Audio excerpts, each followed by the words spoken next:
이스라엘 자손이 다른 신을 섬기고 포도 과자를 즐길지라도 여호와가 그들을 사랑하나니 너는 또 가서 타인의 사랑을 받아 음녀가 된 그 여자를 사랑하라 하시기로. 내가 은혜를 사세와 우리 하나님을 나누고 나를 위하여 그를 사고 그에게 이르기를 너는 많은 날 동안 나와 함께 지내고 음행하지 말며 다른 남자를 따르지 말라. 나도 그에게 그리하리라 하였노라. 이스라엘 자손들이 많은 날 동안 왕도 없고 지도자도 없고 주제사도 없고 주상도 없고 애국도 없고 드라림도 없이 지내다가 그 후에 이스라엘 자손이 돌아와서 그들의 하나님 여호와와 그들의 왕 다윗을 찾고 마지막 날에는 여호와를 경외함으로 여호와와 그의 은총으로 나아가리라. 아멘. 하나님께서 호세에게 주신 이 말씀은 아주 중립적으로 객관적으로 번역을 하면 우리 번역처럼 이렇게 하면 안 됩니다. 무슨 말이냐면 원래 말씀에 따르면 해석이 양갈래로 갈리게 되어 있습니다. 그런데 그 중에 한 가지 해석을 택했습니다. 한 가지 해석을 택했으므로 번역을 이쪽 해석이 될 수 있도록, 이쪽 해석과 가깝도록 약간 번역이 이렇게 유도되어 있는 것입니다. 무슨 말이냐? 내용을 말씀드리면 이게 호세아 당대의 사람들에게 주신 말씀입니다. 즉 바벨론 포로기를 겪고 있는 이스라엘이 나중에 돌아올 것이란 말씀이냐, 아니면 종말의 이스라엘의 구원을 말씀하신 것이냐, 이 양자가 다 해석이 가능해요. 그런데 사람들은, 특히 우리 옛날에 이스라엘 회복에 대한 이 지식이 없었던 분들은 어느 쪽 해석을 선호하겠어요? 바벨론 포로에서 돌아온다는 것을 선호하겠죠. 그래서 그쪽으로 해석이 가능하도록 번역을 약간 이렇게 방향을 틀어놨다고. 그런 식으로 되어 있기 때문에 우리가 딱 얼른 보기에는 이렇게 의도성이 있기 때문에 읽는 우리에게도 역시 해석이 그쪽으로 쉽게 됩니다. 그리고 종말에 있을 이스라엘 회복은 적용상, 그리고 또는 약간 남아있는 예언 성취의 자녀 부분으로 이렇게 주어지는 겁니다. 자, 보세요. 처음부터 마지막 날 이르보니 이거는 다이렉트로 마지막 날에 대한 예언이죠. 그런데 지금에 대한 예언이면서 또한 이중적으로 마지막에 있을 예언도 되는 그런 예언들도 있죠. 그러니까 이 말씀을 어떤 이는 다이렉트로 마지막 날로 예언을 보는 거예요. 어떤 이는 이스라엘이 포로로 잡혀가지고 바벨론에서 돌아오는 그때 이야기로 보는 거예요. 그리고 여기서 조금 미진한 부분은 마지막 때 있을 일로 남겨놓는, 그래서 이렇게 좀 확장시키는 형이에요. 자, 우리가 주로 택하는 부분은 이 앞쪽이죠. 사실 앞쪽도 아닌 우리는 그냥 바벨론에서 돌아오는 정도에서 끝났는데 이제 우리가 눈이 좀 열리니까 이게 뒤에 보면 마지막 날에 나왔단 말이죠. 그 후에. 그래서 이게 마지막 날에 이와 같은 형태로 이스라엘이 또 회복이 된다는 얘기구나. 여기까지 가죠. 그런데 원래 히브리 말로 따르면 그것보다요, 처음부터 마지막 날로 직접 방향이 향해져 있는 예언으로 그렇게 읽어야 한다는 주장도 있어요. 아주 객관적으로 히브리어를 읽으면 그렇게 읽을 수 있다는 겁니다. 그런데 우리에게는 한편 그렇게 꼭 읽어야 될 만한 아직 우리 번역본이 없고, 또 역시 호세아 당시에서 갑자기 호세아 시대는 붕 떠 없어져 버리고 갑자기 저 멀리 종말로 간다는 것이 한편 뭔가 좀 매끄럽지 않습니다.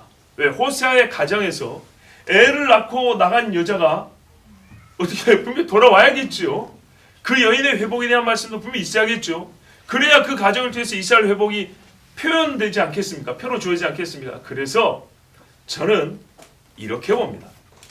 호세아와 그 집의 일을 통하여서 일단 그 집의 일을 보는 당대 사람들이 곧 있으면 바벨로 끌려갑니다. 아수르 바벨로 끌려가고, 또 그들이 돌아올 때 소망을 가지기 위해서 이 말씀을 주셨다면 당대에 주신 말씀도 맞다고 봅니다. 그리고 나머지 부분으로서 마지막이 아니라 처음부터 이것은 다이렉트로 두 장소를 함께 향하고 있는 거예요. 바벨론 포로에 있는 이스라엘에게 가 있는 거고, 또 한 손은 마지막 때에 돌아올 이스라엘에 가 있는 거예요. 무슨 말씀인지 아시겠죠? 주가 바벨론 포로에서 돌아온 사람이고 남은 요만큼이 마지막 때가 아니고 처음부터 이쪽으로도 100%가 되고 저쪽으로도 100%가 되는 그런 말씀으로 주어져서 그때 당시 사람들도 이 말씀을 듣고 우리가 예루살렘으로 돌아갈 날이 멀지 않았구나. 또 이 마지막 때 안에 사는 이스라엘 사람들도 바울이 로마서에 말씀한 그것이 이 호세아의 이 말씀이 지금 성취될 때구나. 이렇게 똑같은 비중과 무게감으로 깨달을 수 있는 그런 말씀이라고 봅니다. 자, 그래서 이 두 가지로 다 해석을 해볼 테니까 여러분 함께 말씀을 보도록 하겠습니다. 먼저 우리가 알 게 있습니다. 오늘 본문에서 제일 도전하신 건 뭐냐면 여호와의 사랑하심입니다. 사랑이라는 단어가 아니라 사랑을 하는 것입니다. 하나님이 사랑을 하는 것이 어떠한가? 하나님이 하시는 사랑. 자, 우리가 밥을 하는 거죠. 그런데요, 말을 바꾸면 느낌이 다릅니다. 하는 밥짓기. 그 사람이 하는 밥짓기를 봐봐. 그러면 어떻게 해요? 그 행위 하나에 대해서 조금 더 주목하게 되죠. 하나님의 사랑하심, 그럼 뭔가 이렇게 딱 이렇게 항아리에 담겨진 느낌인데 하나님이 하시는 사랑을 봐봐. 이러면 아주 동적이죠. 하나님이 하시는 사랑을 봐보세요. 우리에게 꼭 이런 식으로 하세요. 어떻게 해요? 집 나간 여자를 찾아온 것처럼. 참 그 좋은 예는 아닌데요. 예표가 하나 있었어요. 그게 뭐냐면 사사기 보면은 첩을 찾으러 간 레위 사람이에요. 이 레위인도요, 정성이 대단합니다. 그렇죠? 그런데 이게 예표에 불과하다는 것은 그 사람은 자기 첩을 죽으라고 던져줘 버렸습니다. 근데 하나님은 그렇지 않습니다. 자, 하나님께서 하시는 사랑을 한번 봐보세요. 호세아의 집을 통해, 호세아를 통해서 간음하고 있는 여자를 다시 찾아오라 그럽니다. 하나님이 항상 우리에게 하시는 사랑은 이런 거예요. 우리가 하나님 앞에 간음죄를 범하고 있어요. 여러분, 이 일을 결코 작게 생각하면 안 됩니다. 호세아에게 있어서 고멜이 다른 남자에게 가서 간음한 것보다 큰 일은 어디 있겠습니까? 수백 가지 죄를 다 뭔가하고 자기 부인이 바람펴가지고 다른 남자하고 도망간 거고 어느 게 더 크겠습니까? 다른 거 아무리 합해봐야 뒤에 거 못 치죠. 그렇죠. 이게 제일 큰 겁니다. 거꾸로 남자도 마찬가지죠. 아내를 버리고 나간 남자하고 다른 많은 뭐 술을 좀 먹고 들어왔다든지 아니면 좀 재산을 좀 날렸다든지 아니면 좀 주먹질하고 왔다든지 이런 거는 비교가 안 되죠. 왜요? 나와 그와의 관계를 형성하는 고유한 약속이 깨져버렸잖아요. 그냥 깨졌나요? 우리는 가만히 있는 남의 약속 두드러 깼나요? 그 사람이 직접 깨버리고 가버린 거잖아요. 세상에 남겨진 이 사람만큼 처량한 사람이 없습니다. 거기다가 자식이 셋입니다. 이 자식 셋을 바라보는 호세아의 눈보다 슬픈 눈이 어디 있겠습니까? 몇 날 며칠 밥을 해먹고 잠을 자고 아침에 일어나고 안식일에 하나님 앞에 예배하고 지키고 절기를 지키고 하는 이 많은 날 동안에 호세아는 어떤 심정으로 살았을까요? 바로 여러분, 고멜이 호세아에게 지은 죄, 이 씻을 수 없는 죄가 이스라엘이 하나님 앞에 짓고 있는 죄예요. 그 어떤 것으로도 비교 불가능한 죄가 여러분 간음죄입니다. 부부간의 간음죄고 하나님 앞에 우상 숭배한 죄입니다. 이것은 다른 거고 비교가 안 됩니다.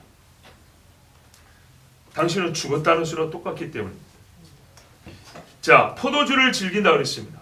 우리 번역에는 뭐냐면 건포도 과자 그랬죠. 굉장히 약하게 번역된 겁니다.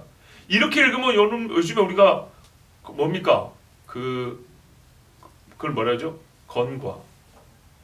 견과류, 그 말린 거 있죠. 꼭 그 정도 생각을 한단 말이에요. 그게 아닙니다. 이거 병째 포도주 담아가지고 부어 마시는 그런 행위를 말합니다. 원래는 포도주를 즐기는 것과 이것을 즐기는 몸이 귀신도 숭배하는 일은 매우 깊은 상관성이 있다는 걸 아셔야 됩니다. 사람이요, 자기 배를 섬기게 되면요, 다른 것도 쉽게 섬깁니다. 전부 다 자기 욕심에 이끌려 그랬습니다. 배는 욕심을 대변하는 것이라면 배를 섬기는 사람은 어떤 것도 쉽게 섬길 수 있습니다. 남편이 아닌 사람에게 자기 몸을 내어줍니다. 그러면 여러분, 왜 내어줄까요? 그 여자가 본래 의욕이 많은 사람일 수도 있지만 그가 남편이 주지 못하는 무언가를 주겠다고 했기 때문입니다. 대기 만난 것, 좋은 것, 그럴듯한 것들을 준다 그러면 이제 그거를 얻고 싶어서 가까이 따라갑니다. 그러다가 온몸이 따라가고 온 마음이 따라갑니다. 그래서 여러분 처음부터 안 따라가야 됩니다. 욕심을 내지 말아요. 죄악된 본성에서 흘러나오는 유혹이 얼마나 강한지 한번 보십시오. 우리가 죄 짓는 양상을 보면 하나님의 은혜를 모르고 짓지 않습니다. 알면서 짓습니다. 호세아가 있습니다. 남편인 것이 사실인데 간음합니다. 호세아가 나를 사랑한 줄 아는데 간음합니다. 하나님이 계시다는 사실을 믿는데 죄를 짓습니다. 그래서 구원론에 헷갈리는 거예요. 나 분명히 믿는데. 그런데 절대 해서는 안 될 죄를 짓습니다. 분명히 나는 성경 말씀을 알고 믿고 있다고, 부활 확실히 믿는다고. 그런데 절대 성경에서 하지 말라는 짓을 합니다. 우상에 절을 합니다. 근데 양자가 다 사실이에요. 그럼 어떻게 하죠? 여러분, 아담이 선악과 따먹을 때 하나님을 부인했습니까? 그가 원하는 건 하나님보다 지혜롭다 여김을 받고 싶은 것이었어요. 하나님을 부정하며 그런 욕심을 가질 필요가 없죠. 하나님이 있다는 걸 인정했기 때문에 그보다 더를 요구한 겁니다. 내 남편이 관했는데 내 남편보다 더 멋진 그 남자, 내 여자보다 더 어떠한 여인, 부정해서 그런 게 아닙니다. 이게 여러분 죄입니다. 여기서는 어떻게 할까요? 혼란스러운 마음을 가지면 안 됩니다. 나는 여전히 신실한 사람이야, 이런 생각하면 안 됩니다. 왜요? 덜을 추구한 그것이 죄입니다. 우리 사람의 죄악된 본성에서 흘러나오는 유혹이라는 것이 얼마나 강한지, 하나님의 은혜를 알고서도 하나님께서 지금 나를 사랑하시고 보고 계심을 매우 잘 알면서도 내 몸을 막아서지 못합니다. 정말입니다. 죄 짓는 순간순간마다 내가 그때 하나님을 실제로 부인하냐? 아니요. 행위가 의미하는 건 하나님을 부정하는 거지만 그 마음에서는 하나님을 부정하지 않아요. 그런데 하나님은요, 마음의 순수함을 행위가 의미하는 것과 함께 본다고 그랬어요. 나 하나님 진짜 믿는데요? 그러면서 지나간 사람이 이유 없이 칼로 찔러 죽여버렸어요. 뭐 하는 거죠? 자기 마음에는 나는 정말 하나님을 믿는 거지만 하나님 그 행위의 의미를 통해서 너의 마음을 판단한다 그랬어요. 하나님의 판단 기준에 못 미치는 겁니다. 정말입니다. 여러분, 이 사실에 좀 충격을 받으셔야 되는데, 다시 말씀드릴게요. 죄악된 본성에서 흘러나오는 육욕은, 육체의 욕심은 하나님의 사랑을 그 순간 잊어버리거나 그 순간 저리 뒤로 제껴놔서 아니라 명확하게 알면서도 동시적으로 죄를 쫓아간다고요. 그때 동시적으로 죄를 쫓기 때문에 자기 행위에 대한 판단이 잘 안 되고 혼란스러울 때가 있다고. 내가 망각하고 지금 이게 빠지면 이게 들어오고 이게 빠지면 저게 들어오고 이런 식이면 혼란할 필요 없어요. 그 순간만큼은 내가 여기 있었다, 그 순간만큼 내가 저기 있었다, 이렇게 말할 수 있는데 이게 동시적으로 작용을 한단 말이에요. 그때 어떻게 해요? 죄를 숨기고 싶은 사람은 나 하나님 믿는다 강조하겠죠. 양심적인 사람은 난 하나님을 믿는다 했지만 내 행위로 부정했습니다라고 고백하겠죠. 그만큼 죄는 강하고 무서운 겁니다. 모르고 죄를 짓는 이가 얼마나 될까요? 어디 있을까요? 여러분, 나시린은 포도나무에서 난 것은 어떤 형태로도 입에 대해서는 안 되었습니다. 레위인은 하나님의 성막 위에서 봉사하지 않습니다. 고멜의 죄가 뭔지 아시겠죠? 부부는 다른 사람의 집에 들어가지 않습니다. 다른 사람의 침실에 눕지 않습니다. 포도나무에서 난 것, 즉 내 유욕을 끌어서 하나님이 계시고 내 남편과 아내가 있는 걸 알면서도 죄 짓게 하는 어떤 것도 처음부터 거부해버립니다. 부부관계라는 건요, 나시린과 레위인보다 더 엄격한 정조와 신실함이 요구되는 겁니다. 이스라엘 전체가 나시린 이상의 관계를 하나님과 맺고 있습니다. 그런데 그들은 하나님을 부정했습니다. 간음했습니다. 남자는 스스로 유혹에 끌리는 경우가 여자보다 보통 많다고 그럽니다. 역시 자기에게 단 것을 주는 여인에게 마음과 몸이 끌리기 마련입니다. 그래서 현실적인 경고를 드린다면 단 것을 쉽게 주는 사람, 마음을 즐겁게 하는 소리를 쉽게 하는 사람을 가까이 하지 마십시오. 그 사람은 준 것보다 큰 것을 얻으려고 하는 것이니 결국에는 뺏기는 것이 더 많을 겁니다. 음녀를 따라간 젊은이는 그 집 방문을 열고 들어가는 순간 음부로 떨어진다 그랬습니다. 자, 여러분, 아까 말씀드린 대로 이 말씀에 대한 해석은 다른 측면에서도 가능합니다. 매우 중요한 예언적 의미를 담고 있다고 그랬죠. 마지막 때에 있을 일, 적용에 있어서 마지막으로 끌어가는 것이 아니고 처음부터 마지막에 있을 어느 한 날, 그때의 대상에 대하여 주시는 말씀이기도 합니다. 자, 몇 가지 근거가 있는데요. 봐보세요.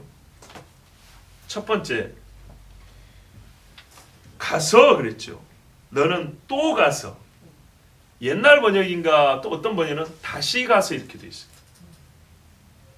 다시 가서 그러니까 고멜이 도망을 갔고 집을 나가서 창리짓을 하고 있고 처음에 그 여자를 사올 때처럼 두 번째 가서 사와라 이렇게 말이 되죠. 그런데 유대인 학자 아이작 리서라는 사람도 뭐라 하냐면 히브리 본래 말은 다시 가서가 아니고 다시 너는 가라 이런 말이랍니다. 아니 다시 가라 너는. 이게 두 번째 가라는 게 아니고 말씀에 이어서 하나님이 또 말씀을 주셨다. 이런 말로 해석을 했다는 겁니다. 그러니까는 가는 것이 두 번이 아니고 앞에 말씀이 이제 끝났고 다시 한번 이제 다른 말씀을 주는데 너는 가라 그랬다는 겁니다. 참 이거는 좀 애매하긴 합니다. 그렇다면 앞에 고멜이 아닌 다른 여자에게 하는 말로 들릴 수 있거든요. 만약에 그렇게 해석이 되면 좀 어려운가요? 그러면 이렇게 한번 보시죠. 우리 번역에는 다른 신을 섬기고 건포도 과자를 즐길지라도 여호와가 그들을 사랑하나니 그래서 사랑하는 것이 이유가 되어 있죠. 사랑이기 때문에 이렇게 되어 있죠. 근데 원래 말은 그렇게 안 되어 있고 사랑하는 것처럼 사랑하는 것과 같이 사랑하는 것에 따라 이렇게 되어 있어요. 그러니까 네가 가야 될 여자는 어떤 여자냐면 내가 지금 현재 이스라엘을 어떻게 사랑하는지 봐봐. 이렇게 사랑하고 있지? 우상 숭배하고 건포도 떡도 먹고 포도주도 마시고 막 이렇게 하는데도 내가 지금 계속 사랑하고 있지? 꼭 이 모습을 그대로 따라서 네가 가야 될 여자가 있어. 찾아가야 될 여자가 있어. 내가 보세요. 이스라엘이 이미 나와버린 거예요. 내가 이스라엘을 사랑한 것처럼 너는 이 여자를 사랑해야 돼. 자, 이게 1차적으로 고멜이 아니고 누구였냐 이 말이죠. 그런데 이거를 미래에 대한 예언으로 보면 당대의 이스라엘이 아닌 종말의 이스라엘을 가리킨다 이렇게 보는 거예요. 종말의 이스라엘. 그러니까 종말의 때라 할지라도 지금 호세아 때의 이스라엘 하나님이 사랑해서 막 애타게 부른 것처럼 그때에도 하나님이 또 선지자를 보내서 똑같이 그들을 이 시대를 초월해서 같은 사랑으로 부른다는 겁니다. 실제로 마지막 때에 보면 이방인들도 외치고 두 선지자 예루살렘에 외치죠. 그 다음에 우리 번역에 보면 타인의 사랑을 받아 음녀가 된 이렇게 돼 있죠. 그럼 이건 뭐냐면 이 음녀하고 노란한 남자를 가리키는 것 같죠. 이 타인이. 그렇죠.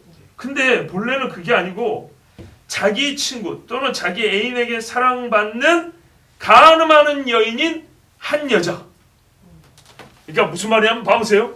이 여자를 설명하는데 남편을 두고 타인에게 연애하고 있는 사랑을 받아서 연애하고 있는 그 여자가 아니고 자기 남자에게 사랑을 받고 있음에도 불구하고 다른 데로 가서 간음하고 있는 그 여자.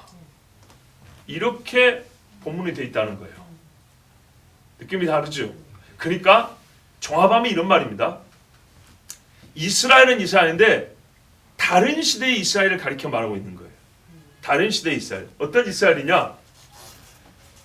시대가 다를지라도 지금 이스라엘을 사랑하는 것처럼 여전히 하나님의 사랑을 받고 있는데 그는 뭐하고 있냐면 아직 결혼한 사람은 아니에요.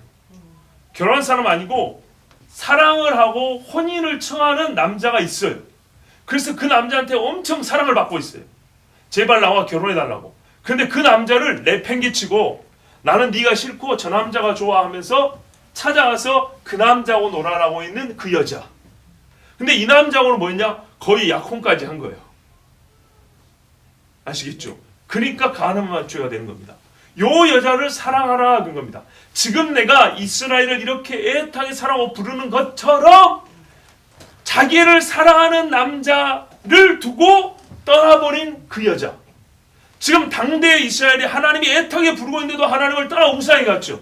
그런데 어느 시대인지 모르지만 꼭 고멜처럼 지금 이스라엘처럼 자기를 사랑하는 남자가 애타게 부르고 청혼을 하고 결혼하자고 어느 정도 약속까지 했는데도 불구하고 그래도 나는 네가 싫다 하고 다른 남자한테 가버린 그 여자. 그 여자가 있는데 그 여자를 사랑하는 거예요. 근데 이게 지금 호세아에게 주신 말씀이죠. 그러니까 호세아에게는 이게 사실은 고멜에게 어떻게 하라는 말씀인데 예언적으로는 당대의 이스라엘이 아닌 또 다른 시대의 이스라엘 향하여 주신 말씀이 된다 이런 말입니다. 그렇다면 이때 여인은 누구냐 하면 이스라엘은 이스라엘인데 시대가 다른 이스라엘을 가리키는 겁니다. 과거 바벨론 포로기의 이스라엘이 아니라 그리스도 예수의 청혼을 거절하고 이방의 왕 곧 뭐라 했습니까? 가이사 외에는 우리의 왕이 없나이다. 이방의 왕을 섬겼던 그리고 귀신의 가르침을 쫓아 자기 신랑을 죽여버린 이스라엘과 유다를 가리킨다고 봅니다. 그래서 이 사람들에 대한 끝없는 사랑, 만일에 하나님이 이들에 대하여 사랑의 약속, 사랑의 부르심을 예언하지 않았다면 이 어마어마한 죄를 짓고 이스라엘은 진짜 절망에 빠졌겠습니다. 희망이 끊어진 상태, 절망. 그런데 하나님께서 호세아 당시에 이스라엘을 부르시는 그 시대에 이미 후에 예수 그리스도를 저버릴 사람들에 대하여서도 동일한 부르심을 같이 외쳐주고 있으니까 2600년, 500년이 지난 지금도 우리는 이스라엘 사람들이 하는 말이 바울과 같이 누가 우리를 그리스도의 사랑에서 끊으리요? 당신들을 택하시고 부르신 하나님의 선택은 틀리지 않았고 변경되지 않았습니다. 하나님께 그 약속을 믿고 돌아오십시오. 이렇게 외치게 되는 겁니다. 그래서 저는 이 두 가지를 다 수용합니다. 왜냐하면 호세아가 보여준 일에 대하여 이때는 아직 포로기도 겪지 않았습니다. 그런데 포로기를 훌쩍 뛰어넘어 버리고 포로기와 상관없는 말씀을 준다는 것은 좀 이해가 안 됩니다. 이스라엘이 보고 듣고 기억할 때, 즉 호세아의 가정에 이러한 일을 보고 듣고 기억할 때 1차적으로 포로기에 있을 사람들이 호세아에게 지금 있는 일을 생각하면서 소망을 가질 것이고 나아가 장차 호세아 시대보다 더 악한 짓을 행한 진짜 창녀 같은 이스라엘이 마지막에 회개하고 돌아올 때에도 이 말씀이 실제 약속으로 쓰여질 것이기 때문에 그래서 바울도 로마서 9장에서 호세아에게 말씀하시라고 이 말씀이 인용했기 때문에 저는 바울은 마지막 때로 바로 호세아서를 끌고 왔어요. 근데 호세아가 증거할 때는 포로기도 시작이 안 됐을 때 그럼 포로기 당시 사람들은 뭘 갖고 소망을 갖죠? 역시 호세아의 말씀이죠. 그러므로 호세아 당대 사람이라고 할 수 있는 뭐 한 100년 어가는 당대라고 보고요. 즉 포로기 시대 사람과 2000년 동안 나라 없이 떠돌아다니고 마지막에 돌아올 이스라엘 양자를 다 가리켜서 어쨌든 같은 이스라엘 그들을 다 함께 주님이 부르시고 있는 자기의 종들을 보내서 그들을 다시 온전한 집으로 부부관계에 다시 뭡니까 회복으로 부르시는 말씀으로 그렇게 봅니다. 자, 이제 호세아에게 직접 어떻게 이 일을 행하라 하시는가 그 예언이 실제로 호세아의 삶에서 증표로 나타나는데요. 호세아는 나의 일로 자기의 일로서 고멜을 데려오기를 힘쓰고 있습니다.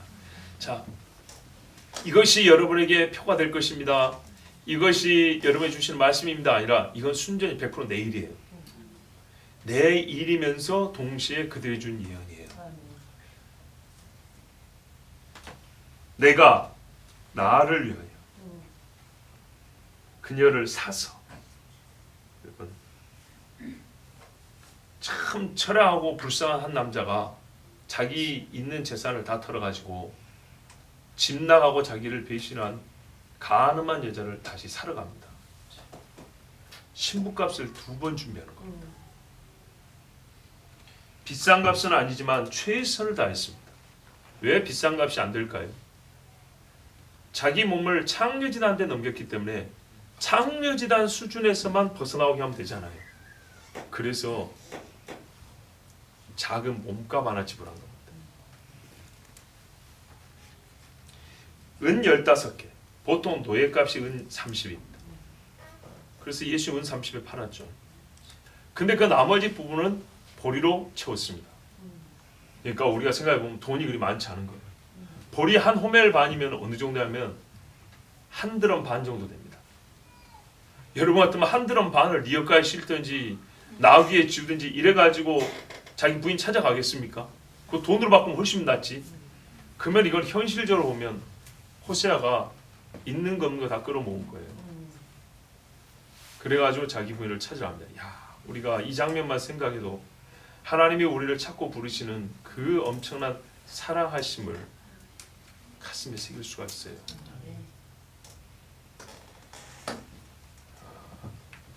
한 드럼 반이 넘는 양의 보리를 수레에다 싣거나 나귀에다 지워가지고 눈물을 뚝뚝 흘리면서 어디 가야 이 여자를 찾을 수 있을까 하고 수소문해서 몇 날 며칠을 돌아다닙니다. 그동안의 자식들은 어떻게 살았을까요? 한편으로는 집 나간 아내지만 아내를 다시 찾는다는 부푼 가슴으로 찾아 나섰을 것이고, 또 한편으로는 서글픈 눈물을 흘리면서 내가 선지자인데 하면서 하나님 그 뒤에 말은 잊지 못하는 참 눈물을 머금고 길을 걸었을 겁니다. 그런데 호세아가 이제 고멜을 다시 만나서 새로 약속을 합니다. 근데 그 약속의 내용이 3절 이하에 기록이 되어 있습니다. 3절에 기록이 되어 있습니다. 너는 많은 날들 동안에 나를 위하여 거하고 음행하지 말라, 창녀짓하지 말라, 다른 남자를 따르지 말라, 나도 내게 그리하리라. 이게 보리 한 호멜반과 은 15세겔로 고멜을 살 때 고멜에게 제시한 약속의 내용입니다. 이거를 수용하면 새 언약이 들어오는 것이고, 그렇지 아니하면 함께 할 수가 없습니다. 그럼 고멜은 어떻게 해야 될까요? 약속은 상호적이죠. 이 제안을 받아들입니다. 받아들인 다음에 그러면 받아들이고 모든 게 다 해결됩니까? 봐보세요 여러분. 창녀짓을 하는데 여기서 다시 몸값을 지불했어요. 나를 사갔어요. 그러면 되나요? 몸만 이쪽으로 옮겨주면 되나요? 아니죠. 이게 문제죠. 이게 회복되는 데는 돈을 주고 몸값을 회복되는 데보다 훨씬 더 많은 시간이 필요합니다. 소위 마음을 돌이키는 작업이 필요합니다. 그게 뭡니까? 일종의 깨끗해지는 정화와 시험의 시간입니다. 억지로 함께 있는 것이 아니라 보면 나를 위하여 거하리라 그랬어요. 나와 함께 지내고 그랬는데요. 말대로 하면은 나를 위하여 너는 내 옆에 있어야 한다. 마음이 서로 향해야 된다는 것입니다. 근데 몸만 와가지고 그렇게 쉽게 되지 않죠. 그래서 마치 광야에서 이스라엘 사람들이 40년 동안 시험을 받으며 하나님의 보호하심을 경험한 것처럼 그 시간이 필요합니다. 이거는 포로지에서 돌아온 후에 있을 일이 아니고요. 포로기 동안에 동시에 일어날 일입니다. 하나님은 포로 생활하는 그들을 샀습니다. 그러니까 예루살렘으로 돌아오게 하죠. 그리고 그 돌아오는 시간까지 이스라엘은 포로지에서 오직 여호와를 의지하면서 사모하는 마음을 키웁니다. 바로 이 포로지의 생활이 광야 생활과 같습니다. 그리고 이스라엘은 예수께서 오신 이후에 명령받은 바가 또 이와 같습니다. 너는 다른 사람을 다윗의 자손으로 기다리지 말고 오직 나를 믿으며 왕으로 섬기고 음행을 저지르지 말라 그랬어요. 나는 너의 신랑으로 주로 온 하나님의 아들이라 그랬어요. 근데 이스라엘이 자기 하나님, 자기 신랑을 죽이고 욕보였지요. 그러면 어떻게 합니까? 나라 없이 떠돌아다니는 이 시간 동안에 이 사람들은 주를 위하여 함께 거하고자 하는 마음을 키워야 합니다. 하나님은 이미 속전을 계속 지불해 주셨어요. 근데 이들에게는 이것을 받아들여서 지금 약속 안으로 보세요. 계약의 뭐라 할까요? 계약의 성립 조건은 하나님에게서 옵니다. 그러나 계약의 성립 조건과 계약 자체의 내용이 다릅니다. 계약 자체의 내용은 뭐냐면 네가 내 사랑 안에 들어와야 한다는 겁니다. 항상 내 옆에 있어야 된다는 겁니다. 그래서 이스라엘 사람들은 예수 안에 있는 그 마음과 행실을 찾을 때까지 시간이 필요합니다. 그러면 우리 주님 어떻게 하냐? 안에 순전한 마음이 돌아올 때까지 호세아는 기다리고 하나님은 참고 인내하십니다. 그래서 한 사람도 구원받지 못하는 자가 없도록 주께서 인내하신다는 말씀도 있고 그 1차 대상은 이스라엘 사람들입니다. 예레미야 29장 14절에 이것은 여호와의 말씀이라 나는 너희들을 만날 것이며 너희를 포로된 중에서 다시 돌아오게 하되 내가 쫓아보내었던 나라들과 모든 곳에서 모아 사로잡혀 떠났던 그곳으로 돌아오게 하리라. 이것은 여호와의 말씀이라 그랬어요. 그래서 이 백성을 돌아오게 하시는데 에스라 8장에 보면 재밌는 말씀이 있는데요. 에스라가 이스라엘 백성들을 모아가지고 돌아올 때 중간에 강도들이 있고 숨어서 우리를 해치는 사람들이 있다는 걸 알고 있어요. 그런데 아닥사스다 왕한테 군대를 요청하기를 부끄러워했다 그랬어요. 왜? 하나님이 부르시고 하나님이 약속한 것을 우리가 받으러 갑니다 하면서 세상 왕에게 도움을 구한다는 게 부끄러워서 그렇게 하지 아니하고 우리가 강도 만날 위험을 무릅쓰고 가겠다. 그때 우리가 먼저 해야 할 것은 하나님의 보호하심을 구하여 금식한다 그랬습니다. 그리고 금식한 후에 출발했다 그랬습니다. 그러므로 우리가 이를 위하여 금식하며 우리 하나님께 간구했더니 그의 응낙하심을 입었느니라. 금식 기도 중에 하나님의 보호하심을 약속을 받고 출발했다 됐어요. 자, 이와 같이 하나님 앞에서 주님이 우리를 돌이킨 상황 할 때 우리는 주님만을 철저히 의지하는 그 마음, 그 생각이 우리 마음속에 커져야 합니다.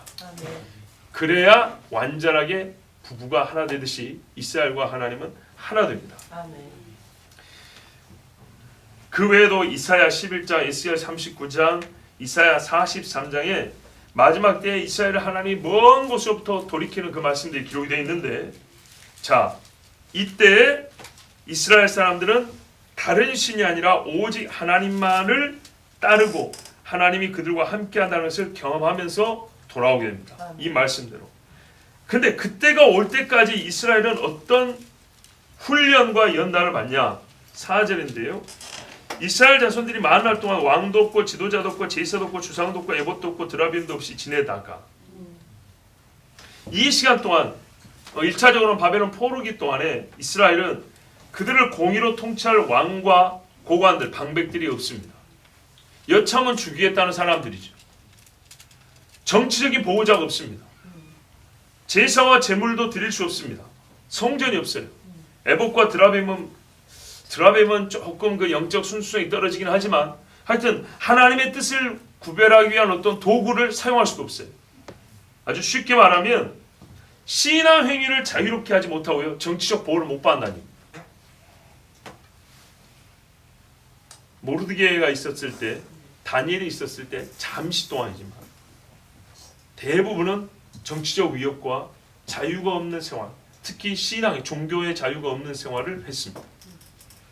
회당은 말씀을 읽고 서로 기억을 이렇게 유지하는 그런 그 공간이지 하나님 앞에 제사 드리는 곳은 못 됩니다. 거룩한 제물을 하나님께 드릴 수가 없습니다. 즉 엄밀히 말해서 예배가 아닙니다. 그거는 예배로 하나님 앞에 나가기 어려웁니다. 자, 아직 구약 배경입니다. 구약 배경에서 이스라엘은 예배 없이 지난 거예요. 자, 그러면 이 일이 얼만큼 오래될지 궁금해서 다니엘을 함께 여쭈었고 70일의 약속을 받았는데 포로 시대는 70년 있지만 자기의 신랑이요 예수님을 죽인 죄로는 2000년간 이를 누리지 못했습니다. 2000년 동안 성전 없이 예배 없이 그리고 어느 나라 왕도 이들을 자기 목숨을 걸고 보호해주는 진짜 다윗 같은 왕이 없이, 어느 나라 방백들도 이스라엘을 지켜야 한다고 외치는 그런 사람 없이, 간혹 한두 사람 있었지만 그거는 정말 미미하여 전체 역사에 비추어 보면 아무것도 아닌 핍박과 고난과 외로움 속에 살았던 사람이 이스라엘이고, 이스라엘 역사는 꼭 이 말씀대로 됐습니다. 그래서 이 사람들은 지금도 뭘 기다리죠? 성전을 짓길 기다리고 있습니다. 그죠? 예배가 없어요, 그들에게. 불완전한 예배예요. 내가 정한 그곳에서 제사하라 그랬지 길거리 아무 데서나 하는 게 아니에요. 아브라함이 가는 데마다 제단을 쌓은 것은 잘한 것이지만 그게 성전은 아니에요.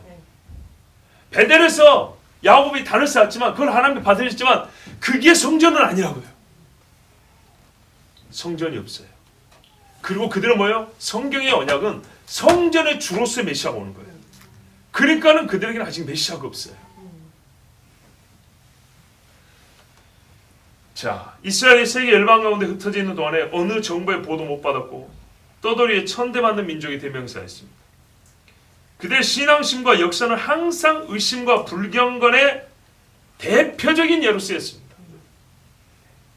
그렇지만 이 시간이 지난 후에, 그 후에 이스라엘 자손이 돌아와서 그들의 하나님 여호와와 그들의 왕 다윗을 찾는다 그랬어요. 이게 중요합니다. 내가 그들을 돌이키게 하라는 약속은 맞는데 호세아의 약속은 좀 다릅니다. 그들이 찾는답니다. 그러니까 하나님이 그들을 잊지 않고 부르시고, 그들은요 부르심에 그냥 예하는 정도가 아니라 우리 하나님 어디 계세요? 이제 우리가 알게 됐는데 하나님 어디 계십니까? 그리고 힘쓰고 있어서 찾는답니다. 그날이 지금까지 안 왔죠. 예. 포로기를 그치고 돌아올 때 일부 있었어요. 참 재밌는 게 있는데요. 에스라나 뭡니까? 주로 그렇죠. 에스라서에 보면 여러분 느디님 사람들이라는 부류의 사람들이 있어요. 또 솔로몬의 신하라는 사람들이 있어요. 얼마나 놀라운 일이냐면 바벨론 포로기를 겪고 예루살렘에 돌아가자, 성전으로 가자 할 때 사람들이 바벨론에서 벌써 정착을 사기 때문에 안 갈라 그래요. 그랬더니 사람들을 보내서 이제 이렇게 좀 많이 집합을 했는데 레위 사람이 없더래요. 그래서 에스라가 화가 났어요. 어찌 되먹은 게 레위인이 한 명도 없단 말이냐. 그래서 레위인의 거주지로 사람을 또 보냅니다. 걔들 잡아오라고. 그래서 레위 사람이 몇 명 이제 함께 갑니다. 근데 그때 족보 기록이 쫙 나와 있죠.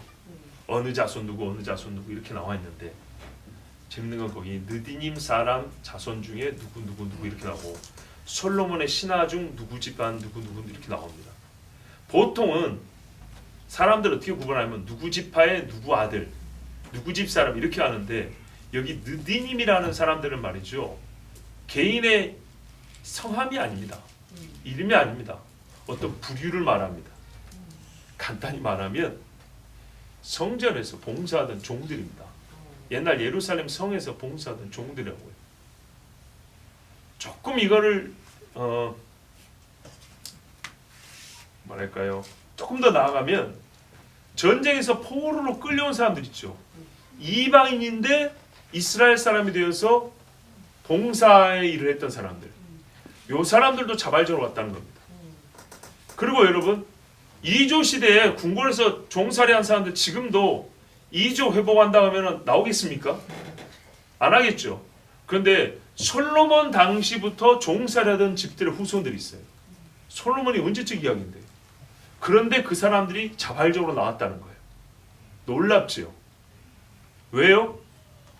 내가 종이고 우리 조상도 종인데 그걸 지금 이제 친무새 타면 좋잖아요.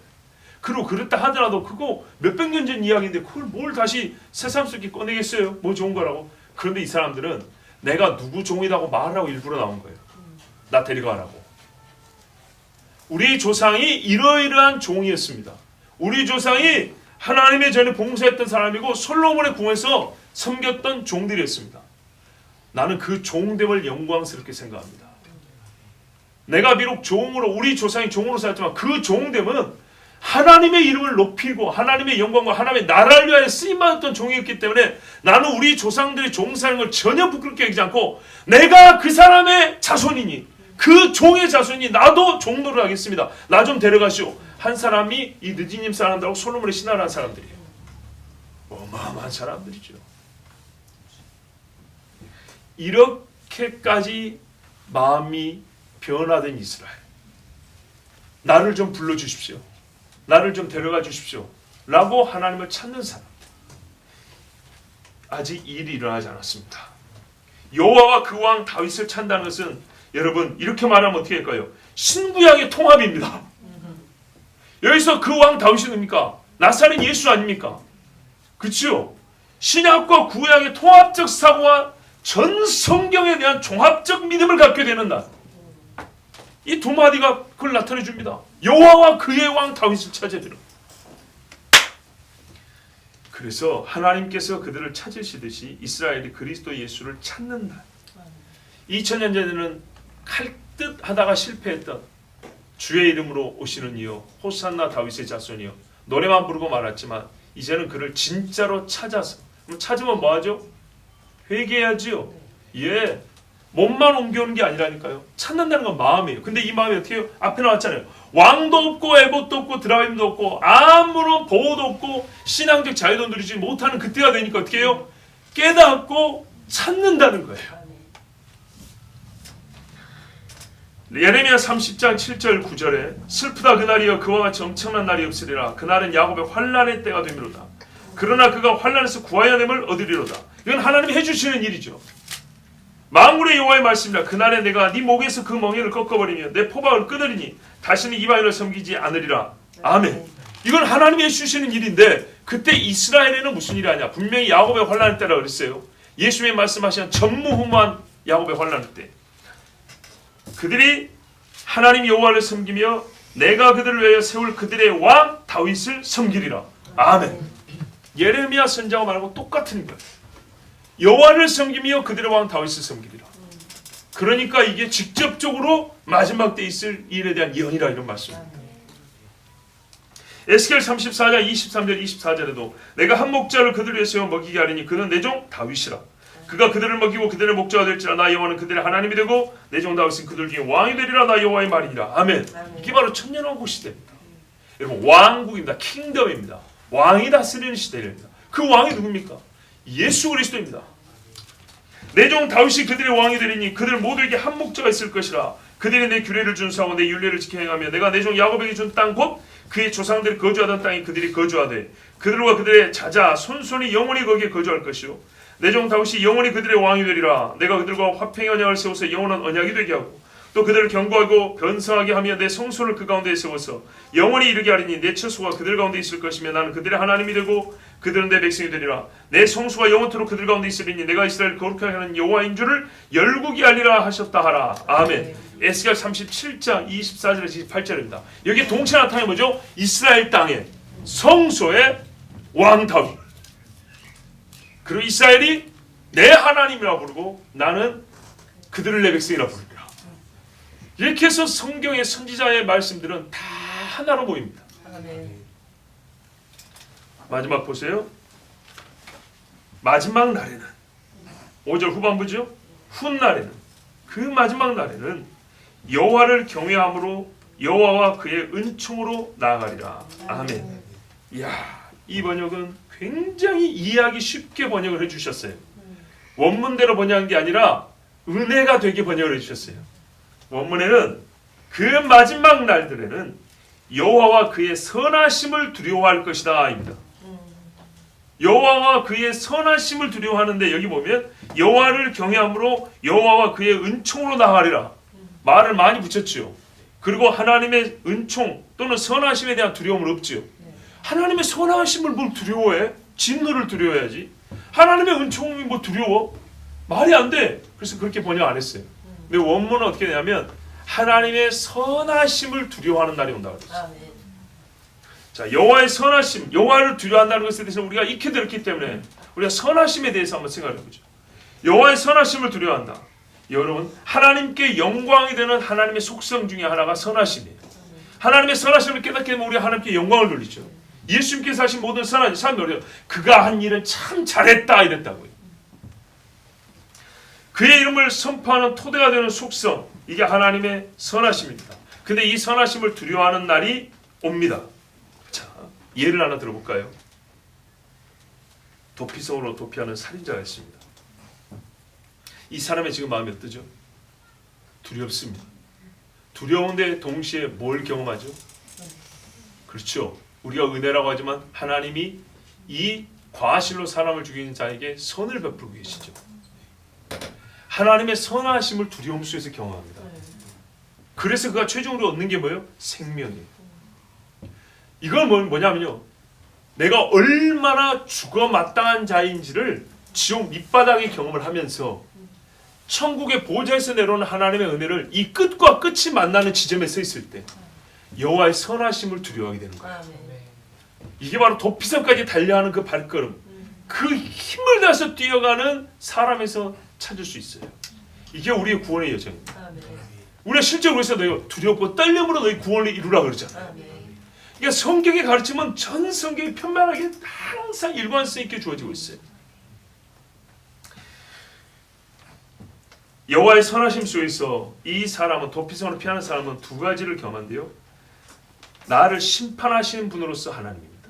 살인자는, 피 흘린 자는 피값을 치러야 합니다. 그러나 구원하신 분으로 하나님을 또 만납니다. 주를 경외하는 마음을 갖게 됩니다. 아니죠. 경외하는 마음을 어찌 갖는 정도가 아니라 그 마음이 나를 완전히 사로잡아 버리는 걸 경험하죠. 시편 130편 4절에 죄사함이 하나님께 있으면 주를 경외하게 하려 하십니다. 아멘. 죄사함이 하나님께 있으면 우리가 주를 두려워하게 하려 하십니다. 아멘. 이게 세상의 두려움과 공포가 다른 겁니다. 마지막 날 이방인의 충만한 수가 들어오게 될 때 이스라엘은 민족적인 회심을 하게 됩니다. 아멘. 이스라엘이 하나님의 선하신 구원을 맛보아 알게 될 때 그들은 지금까지 정말로 자기 죄를 뼈저리 깨닫으니까요. 이 어마어마한 죄를 용서해 주시고 해결할 때까지 기다려주시는 하나님이 하시는 사랑을 경험하게 됩니다. 아멘. 그걸 깨닫습니다. 얼마나 무서울까요? 정말 얼마나 뜨겁게 감사하면서도 무서울까요? 이렇게 무지막지한 사랑인 거였어요. 다윗의 보좌에 앉으신 예수를 메시아로 온전히 섬기는 그때에 비참하고 수치스럽게도 가이사회에는 우리에게 왕이 없나이다 라고 소리쳤던 자기들이 부끄러워서 하나님의 구원을 받는 그 순간, 그 소리가 2000년 전의 그 소리가 부끄러워서 주님 앞에 부들부들 떨게 될 겁니다. 짐승이 우리의 왕입니다라고 말하는 이 마지막 때에 패역한 간음하는 여인과 같은 이스라엘이 적그리스도를 예루살렘 성경에 세워버렸잖아요. 그런데 그 중에 우리 하나님이 며칠 남겨두셔가지고 회개하고 예수를 만나있단 말이에요. 그러나 불과 얼마 전까지만 해도 저 짐승이 우리의 메시아라고 외쳤던 그 입술이 얼마나 부끄러울까요? 무지한 말로 이치를 가린 자가 누구니까 하고 욕처럼 입을 쳤을 겁니다. 쳤을 겁니다. 예, 치게 될 겁니다. 메시아 나사렛 예수님 앞에 죄를 용서해달라고 간절히 구하고 우리의 왕으로 다스려 주시옵소서라고 소리쳐 구할 겁니다. 찾으리라. 예, 찾으리라. 여러분, 우리가 생각할 마지막 사실은요, 이제 이 말씀을 다 듣고 우리가 생각할 마지막으로 생각해야 될 어떤 사실입니다. 그거는 호세아 당대와 마지막 때 모두가 호세아의 삶을 표로 삼아 예언됐다는 겁니다. 아멘. 이 엄청난 일을 당대 사람들로 믿지 못하고 마지막 사람들이 지금도 여러분 이사야 53장 아니고도 호세아를 읽거든요. 그런데 여전히 못 깨달아요. 에스겔을 읽는데도 못 깨달아요. 예레미야를 읽는데도 못 깨달아요. 수천 년 전에 다니엘이 깨달았던 예레미야를 아직도 못 깨닫고 있어요. 그 사람들에게 하나님은 호세아의 삶, 호세아라는 한 남자의 인생 표를 보여주었습니다. 이스라엘의 구원 약속이 호세아에게는 내일이었습니다. 호세아의 인생에서 가장 아프고 슬픈 일로서 증표가 주어졌다는 사실에 우리가 겸손과 감사하는 마음을 가져야 합니다.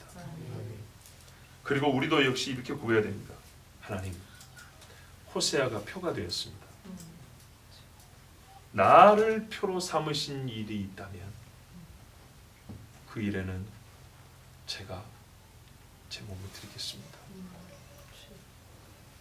하나님께서 바울을 그의 몸을 표로 삼아서 그리스도 안에 나타난 하나님의 사랑을 증거했습니다.